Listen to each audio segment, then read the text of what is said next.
오늘의 묵상. 2025년 9월 28일 거룩하고 복된 주일 아침입니다.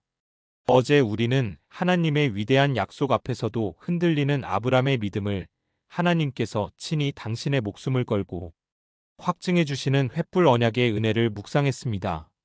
하나님의 약속은 이처럼 확실하고 견고합니다.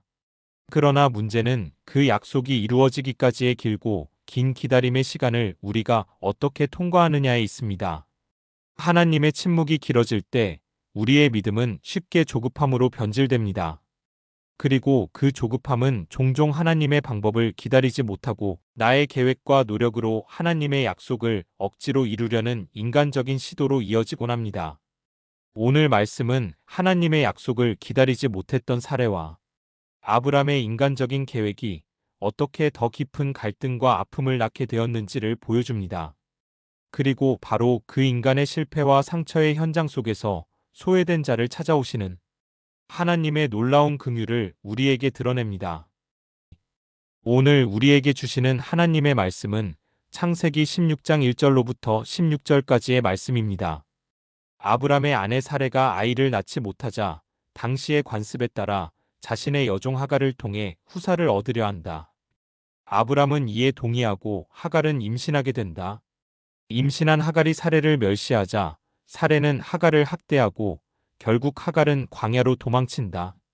광야의 샘 곁에서 여호와의 사자가 하갈을 만나 위로하고 아들의 이름을 이스마엘이라 지으라는 약속과 함께 다시 돌아갈 것을 명한다. 하갈은 자신을 찾아오신 하나님을 살피시는 하나님이라 부른다. 횃불 언약 이후 10년이라는 긴 시간이 흘렀지만 아브람과 사레에게는 여전히 자녀가 없었습니다.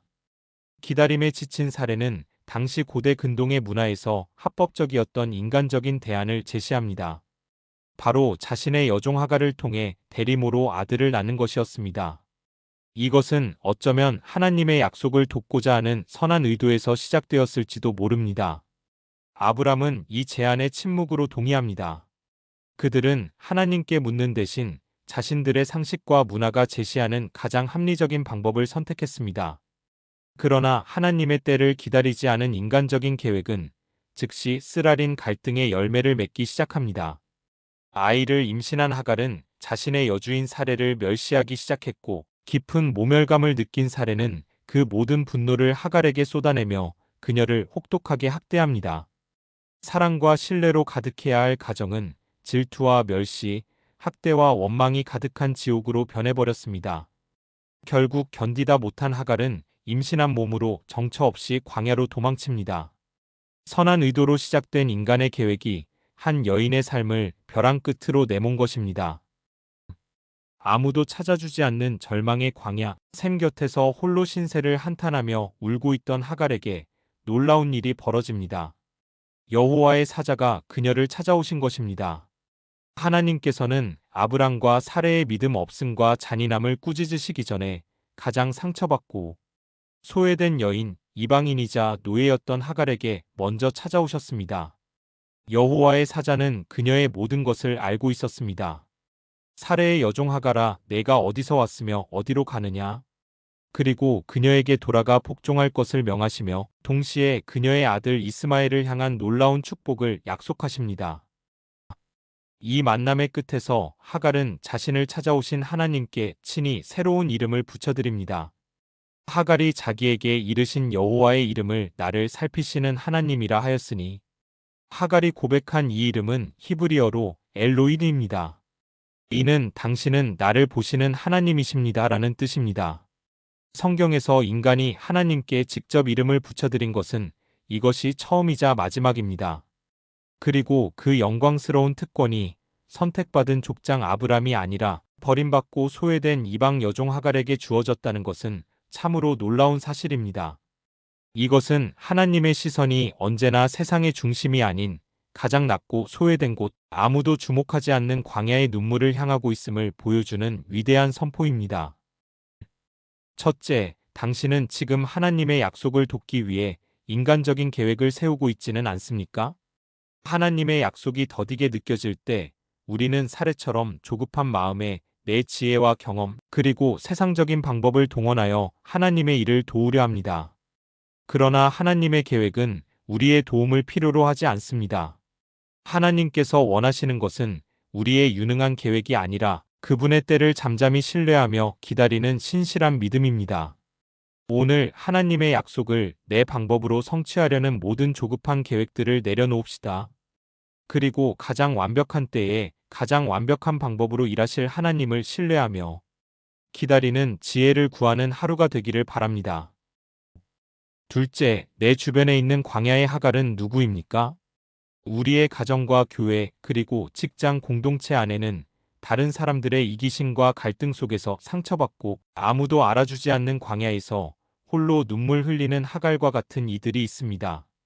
혹시 나는 나의 계획과 성공에만 몰두한 나머지 그들의 아픔과 눈물을 외면하고 있지는 않습니까?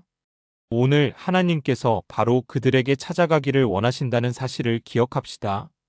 그리고 우리가 먼저 그들에게 다가가 하나님의 위로를 전하는 엘로이의 통로가 되게 해달라고 기도합시다. 셋째, 당신이 홀로 있는 그 광야가 바로 엘로이 하나님을 만나는 장소임을 믿으십시오. 혹시 지금 아무도 나의 사정을 알아주지 않는 깊은 외로움과 절망의 광야에 홀로 앉아 계십니까? 사람들은 당신을 잊었을지 모르지만 나를 살피시는 하나님께서는 바로 지금 당신을 주목하고 계십니다. 당신의 신음소리를 듣고 계시며 당신의 눈물을 보고 계십니다. 오늘 그 광야의 샘 곁에서 엘로이의 하나님을 인격적으로 만나십시오. 나의 가장 깊은 아픔의 자리가 하나님의 가장 깊은 위로를 경험하는 은혜의 장소가 될 것입니다. 기도드립니다. 나를 살피시는 하나님, 엘로이. 저희가 가장 깊은 절망의 광야에 홀로 있을 때에도 저희를 찾아오사 이름을 부르시며 위로하시는 주님의 자비로우심에 감사를 드립니다. 주님, 저희는 주님의 약속을 기다리지 못하고 조급한 마음에 저희의 인간적인 방법으로 주님의 일을 앞서가려 했던 어리석은 자들입니다. 그 결과로 저희의 가정과 공동체의 깊은 상처와 갈등을 만들었던 죄를 용서하여 주시옵소서. 이제 저희의 모든 계획을 내려놓고 잠잠히 주님의 때를 기다리는 신실한 믿음을 허락하여 주시옵소서. 또한 저희 주변에서 하갈과 같이 소외되고 고통받는 이웃들의 아픔을 외면했던 저희의 무정함을 회개합니다. 저희에게 주님의 긍휼의 마음을 부어주사 우는 자들과 함께 울며 그들을 위로하는 주님의 손과 발이 되게 하여 주시옵소서. 지금 깊은 외로움의 광야에서 신음하는 모든 영혼들을 찾아가 주옵소서. 엘로이의 하나님께서 바로 나를 보고 계심을 깨닫는 은혜를 허락하시고 그 주님의 위로 속에서 다시 일어설 새 힘과 소망을 얻게 하여 주시옵소서. 저희의 모든 형편을 아시는 우리 주 예수 그리스도의 이름으로 기도드립니다. 아멘. 거룩한 주일입니다. 오늘 예배의 자리가 광야에 있는 나를 찾아오시는 로이 하나님을 인격적으로 만나는 간격의 시간이 되기를 바랍니다. 사람들은 나를 몰라주어도 하나님은 나를 아신다는 그 깊은 위로와 사랑을 가지고 새로운 한 주를 살아갈 힘을 얻는 복된 주일 되시기를 간절히 기원합니다.